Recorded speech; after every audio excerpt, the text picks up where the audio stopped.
आज राष्ट्रवादी विधिमंडळ पक्षाची बैठक होईल आणि बैठकीमध्ये आदरणीय सुनेत्रावहिनी पवार यांचं नाव निश्चित होईल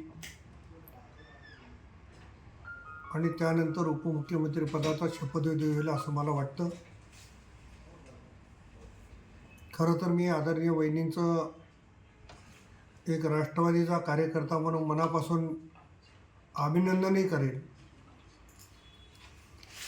की एवढा मोठा दुःखाचा डोंगर त्यांच्यावर आणि पूर्ण महाराष्ट्रावर असताना कार्यकर्त्यांच्या भावनाचा आदर करून त्यांनी कार्यकर्त्यांची भावना ओळखून या सगळ्या गोष्टीला संमती दिलेली आहे. खरं तर यावरूनच लक्षात येईल की कार्यकर्त्यांना सांभाळण्याची भूमिका, एक मायेचा आधार कसा द्यावा ही भूमिका आदरणीय वहिनींनी घेतली.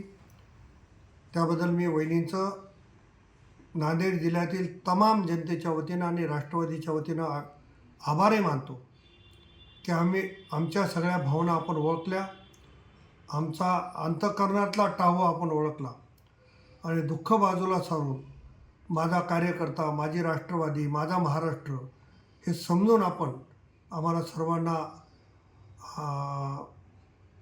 जे मान्यता दिली त्याबद्दल मी मनापासून, अंतःकरणापासून आदरणीय वहिनीचा आभारी आहे.